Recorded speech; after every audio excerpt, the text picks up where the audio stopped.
చేతిలో సామాజిక అస్త్రం నెంబర్ వన్ నెంబర్ వన్. తర్వాత తాజాగా ముద్రగడ పద్మనాభం, ఆయన పేరు తెలియనటువంటి వారు ఉంటారు, చాలా మీకు అభిమాన నాయకుడు కూడా. ఆయన ఒక లేఖ రాశారు ముఖ్యమంత్రి గారికి. కాపు సామాజిక వర్గాన్ని మీరు ఏం చేయదలుచుకున్నారు, ఈ రాష్ట్రం నుంచి తరిమేస్తే తరిమేయండి, మేము కట్టుబట్టలతో వెళ్ళిపోతాం. పద్మనాభరెడ్డి గారు కాస్త కాపుల మీద ఎనలేని ప్రేమ పుట్టుకొచ్చింది. దీన్ని ఎలా చూడాలి?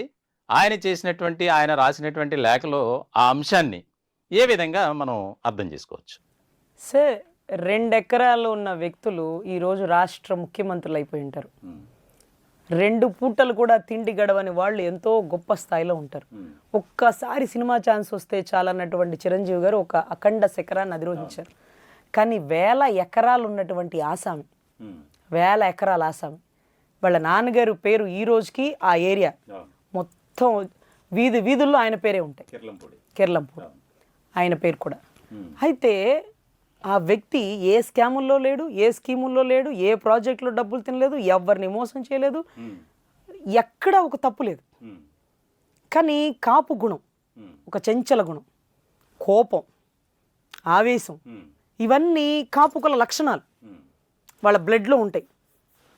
సో దానివల్ల ఆయన తీసుకునే నిర్ణయంలో తప్పు ఉండొచ్చేమో, కానీ ఆయనలో తప్పు ఉండదు. ఆయనలో తప్పు ఉండదు.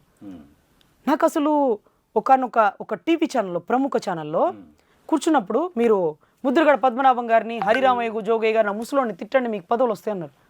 అప్పుడు ఆయన పవన్ కళ్యాణ్ గారిని తిడుతూనే ఉన్నారు. లేఖల ద్వారా నువ్వు అసలు సినిమా రంగంలోంచి మొహాలకు రంగులు వేసుకుని నువ్వేం రాజకీయం చేసేది అంటానే ఉన్నారు. అయినా సరే ఆయన తిట్టలేదు, నేను తిట్టలేదు. ఎందుకంటే కాపుల్లో కుల పెద్ద రంగా గారి టై నుంచి ఉన్న వ్యక్తి. ఏదన్నా మాట్లాడితే మన పెద్దోడు మనల్ని కాకపోతే తిట్టిలే అబ్బా చాలే అనుకోవాలి. అలాంటి గొప్ప గుణం ఆయనలో ఉంది. తర్వాత నన్ను లైవ్లో మీరు తిట్టాలన్నాడు. కోపం వచ్చింది, తిట్టుబుద్ధి గాల. అడగండి నన్ను ఆ ప్రశ్న అన్న. ఆయన అడిగేసినారు. చూడండి రజనీ గారు, సిగ్గు అనిపించట్లేదా? ముద్రగడ పద్మనాభం గారు ఇవాళ నుంచి రెడ్డిగా మారిపోయారు, మీకేమనిపిస్తుందో చెప్పండి అన్నాడు. నాకు చెప్పాను ఆ ప్రశ్న అడగద్దు అని అనుకున్నా. అడిగేసినాడు. వీడు దుంపదగా ఇరికిచ్చేసినాడు, స్వామి తిట్టకూడదు అనుకుని, సార్ కుప్పంలో ఓడించకపోతే బూట్లు నాకుతానన్న కొడాలి నాని చౌదరి గారు, ఏదైతే ఆవిడ నగిరి ఏరియాలో నన్ను ఓడించండి గుండు గెక్కించుకుంటానన్న, రాజకీయ సన్యాసం చేస్తానన్న రోజారెడ్డి గారు, వాళ్ళిద్దరు మాట మీద నిలబడకపోయినా మా కాపోడి దగ్గర ఉండేటటువంటి గుణం మాట అంటే మాటే అన్నాడు, రెడ్డిగా మార్చుకుంటానని. ఆఖరికి మా కాపుకులో మాట నిలబెట్టుకునే దాంట్లో మేము ముందు ఉంటాం అని కాపు కాస్త ముద్రగడ పద్మనాభ రెడ్డిగా మారిపోయాడు. ఏం చెప్తామండి, ఒక్కొక్కళ్ళ గుణం అంతే అని కవర్ చేసిన. అది పొగిడినట్ట తిట్టినట్ట అని చూసేవాళ్ళు ప్రతి ఒక్కళ్ళకి అర్థం కాల. అంటే మాట మీద నిలబడ్డాడు. ఆయన్ని తిడితే పదవి వస్తుంది, ఆయన అలా పొగడబట్టే నాకు ఈ రోజుకి ఎప్పటికీ పదవులు రావు అని నాకు తెలుసు. అయినా సరే అరే తప్పు, అది ధర్మం కాదు. ఆయన ఎప్పుడు తప్పు చేయాలి. ఇంటికి వచ్చిన ప్రతి ఒక్కరు ఆయన దగ్గరికి, మీరు పద్మనాభం గారితో మాట్లాడారండి? మాట్లాడామమ్మా. అప్పుడు వెళ్తే ఆయన దగ్గర ఉండి ఉప్మాలు వడ్డిస్తుంటాడు. ఏమయ్యా నువ్వు తినకపోతే మాత్రం మళ్ళీ రావు, ఇదిగో నేను బలకరించను, ఇదిగో ఆయనే వడ్డిస్తాడు. ఇది మీలాంటి వాళ్ళు ఎంతోమంది వెళితే చెప్పిన వాళ్ళు. ఆయన ఎప్పుడు నేను చూడలా, మాట్లాడలా, ఆయన ఊరు పోలా. కానీ రంగా గారంటే ఎంత అభిమానం, ఆయన అంటే కూడా అంతే. చివరిలో మా పార్టీలో రాకుండా జగన్ గారి పార్టీలో ఎందుకు పోయారని, మా పార్టీలో ఎవరున్నారు? మా పార్టీలో మాతో పాటు టీడీపీ ఉందిగా. టీడీపీ అంటే ఆయనకి నచ్చదుగా. టీడీపీనే పిలిచి పదవులు ఇచ్చి ఉండొచ్చేమో. పదవులు ఇచ్చి పెట్టాం కదా అని తిరిగితే ఊరుకుంటామా? కుటుంబం మీద వెంటపడి వేటాడి ఇంట్లో ఆడవాళ్ళని ఇబ్బంది పెట్టి ఆయన్ని పడిన నరకానికి 2016లో దాసనారాయణరావు గారు, చిరంజీవి గారు బయటకు వచ్చి గర్జించారు. ఏం మా జాతిని ఏం చేద్దాం అనుకుంటున్నారు మీరు? ప్రభుత్వం శాసించి పడేస్తాం మేము అని తిరగబడ్డారు. మళ్ళీ మనం దాసనారాయణరావు గారి లీడర్ లాంటి వాడిని చూడబోము సార్. బా ఏం వాయిస్ సార్. ఆ వీడియో పెట్టుకుని విని ఇలా ఉండాలా లీడర్, ఇలాగే ఉండాలా సార్. కులంలో ఒక పెద్ద లేకపోతే ఎలా ఉంటుంది? ఒక్క ఉదాహరణ సార్. కాపు కులంలో పెద్ద లేడు. మొన్నటి రోజు పవన్ కళ్యాణ్ గారు, ఏమ్మా అనిత హోంశాఖ తీసుకోమంటావా? నేను తీసుకుంటే ఎలా ఉంటుందో తెలుసా అన్నారు. అమ్మాయిని ఒక్క మాట అన్న తిట్టారా? మందకృష్ణ మాదిక్ గారు వచ్చేసారు. వచ్చి ఏమయ్యా ఏదంటే అసెంబ్లీలో మాట్లాడుకోవాలి, క్యాబినెట్ మీటింగ్లో మాట్లాడుకోవాలి, పబ్లిక్ మీటింగ్లో మాట్లాడేది నువ్వు అన్నారు. ఆవిడతో పక్కన నుంచున్నారు. ఎంత ధైర్యం వచ్చింది సార్. బా మాదిగన్నా ఉండాల్సిందే, మీరున్నారు కాబట్టి ఆ ధైర్యం అన్నా. చూడు ఆ ఆడబిడ్డలకి ఆయన నిలబడ్డాడు. కానీ మా కులం ఏది? ఈరోజు లాయర్ రజనీని సస్పెండ్ చేసినా, నువ్వు ఇది తప్పు అన్నా, లేకపోతే నా గురించి తప్పుగా ప్రచారం చేస్తున్నా, ఈ వైసీపీ ముద్రేసి అంటే పిచ్చి కుక్కని, అంటే ఒక కుక్కని చంపాలంటే పిచ్చి కుక్కని ముద్రేసి చంపేయచ్చు. ఈ వైసీపీ ఉంది అందుకనే నెట్టేసినావు గెంటేసినావు అలా అనుకోవచ్చు. అలా అన్నప్పుడు నా బిడ్డ నీ పార్టీకి ఎంత చేసిందయ్యా? నా కాపాడు బిడ్డ వద్దు రానన్న ఆడబిడ్డను రాజకీయంలోకి తీసుకొచ్చింది మీరే కదా, ఎంత కష్టపడింది మీకోసం అని అడిగేవాడు ఏడి? ఎవరు అడగాల? ఒక కాపు కుల నాయకుడు అడగాల. ఈరోజు ఆ వీడియో చూశాక గతంలో మందకృష్ణ మా దగ్గర అడిగిన తీరుకి కన్నీటి పర్యంతం అయిపోయింది.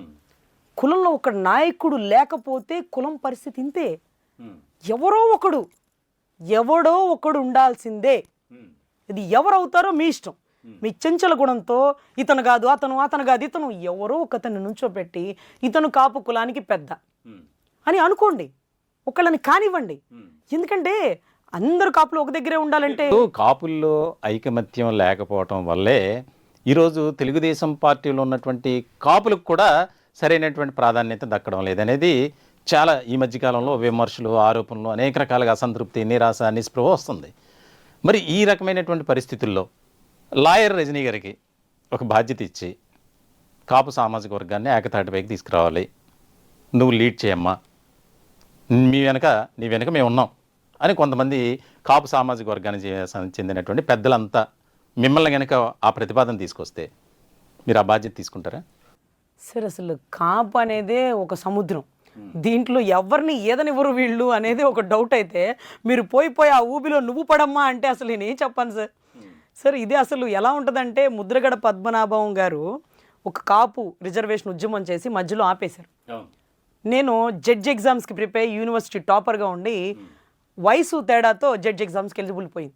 అప్పుడు నాకు కోపం వచ్చింది. ఎక్కడో హైదరాబాద్లో కోచింగ్ సెంటర్ దగ్గర నుంచి కోపం వచ్చి ఈ ముద్రగడ పద్మనాభం గారు అసలు చచ్చే చివరి వరకు ఉద్యమం చేయొచ్చు కదా, అమరవీరు పొట్టి శ్రీరాముల్లాగా ఈయన చచ్చిపోయిన జీవితాంతం అందరి గుండెల్లో ఉండేవాడు కదా, ఎందుకు చేయలేదు ఈ ఉద్యమం తిట్టుకునేదాన్ని.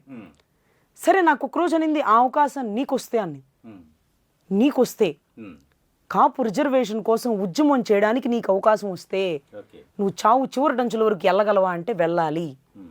నేనేదైతే రంగా గారి ఆదర్శాలు అనుకున్నానో, ఏదైతే ఒక ఉద్యమ స్ఫూర్తితో కులంలో కాదు గుణంలో నాయకురాల్లాగా ఉండాలనుకున్నానో, ఖచ్చితంగా ఈ కాపు రిజర్వేషన్ గురించి పోరాడాల్సిందే చిట్ట చివరి వరకు అని నా మనసుకు అనిపించేది. అంత అవకాశం వచ్చిన రోజున ఈ కులంలో లీడ్ కాదు కానీ ఈ రిజర్వేషన్ పాయింట్లో, ఎందుకంటే కాపుల్లో డబ్బులు లేవు, వ్యాపారాలు చేయలేరు, బిడ్డలు విదేశాలకి పంపించలేరు, ప్రతి ఒక్కళ్ళకి ఉండే అలవాటు డ్రింక్ అలవాటు, ప్రతి ఒక్కడు వారానికి 4 రోజులు మాంసం తింటాడు. వీళ్ళకుండే గుణం కోపం, ఆవేశం. దీనివల్ల నష్టపోయేది ఇంట్లో ఆడవాళ్ళు సర్వం కోల్పోయేది వాళ్ళే. వీళ్ళు ఎవరికి డబ్బులు ఇస్తున్నారో, ఎవరితో వ్యాపారాలు చేస్తున్నారో, ఎక్కడ నష్టపోతున్నారో చిట్ట చివరి వరకు చెప్పరు. అప్పుడు ఇంట్లో ఆడబిడ్డలు గనక ఉద్యోగం చేయగలిగి ఆర్థికంగా నిలబడగలిగితే కుటుంబాన్ని లాక్కొస్తారు. ఆ ఆర్థిక స్వేచ్ఛ కావాలి అంటే ఉద్యోగాలు రావాలి అంటే రిజర్వేషన్ ఉండాలి. ఆస్తులు లేనప్పుడు ఆ శ్రద్ధ ఆటోమేటిక్గా చదువు మీద వచ్చేస్తుంది. ఖచ్చితంగా నిబద్ధతతో కాపు ఆడపిల్లలు మంచి ఉద్యోగాల్లో కొట్టేస్తారు. కమ్మ హాస్టల్స్ చూడండి, రెడ్డి హాస్టల్స్ చూడండి, లేడీస్ హాస్టల్స్, ఒక్క కాపు మహిళా హాస్టల్స్ చూపించండి మీరు నాకు. ఒక్క ఊర్లో కూడా ఉండవు. మాకు మాట్లాడే అవకాశం ఇస్తే ఇంకెవరు మాట్లాడడానికి పనికిరారు. కాపు మగవాళ్ళలో మాట్లాడే అవకాశం ఆడవాళ్ళకి ఇస్తే కాపు మగవాళ్ళు కూడా పనికిరారు. నిన్నటి రోజు అంబటి రాంబాబు గారు మౌనిక మాట్లాడింది చూడండి, నా బిడ్డ శాసిచ్చి పడేసింది సార్. ఇన్నాళ్ళు ఈ బిడ్డను ఇప్పుడు మనం చూడలేదా అనుకున్నాం. అడిగింది, తల్లుల్ని తిట్టే సాంప్రదాయం ఎక్కడిది పవన్ కళ్యాణ్ గారు, ఎక్కడి నుంచి వచ్చింది పవన్ కళ్యాణ్ గారు అని అడిగింది. ఆ గ్యాప్ అట్లా వచ్చింది. వీళ్ళు తిట్టారని కూడా చెప్పలే. అంటించకుండా చురకలు, చక్కటి మాట, కన్నీటి పర్యంతమైనటువంటి ఆవేదన మనుషుల్ని కలిసివేసింది సార్. అంత గొప్ప వాయిస్ ఉన్న ఆడబిడ్డల్ని వెనక పెట్టి ఎప్పుడు రాంబాబు అన్నే ముందుకు వస్తాడు.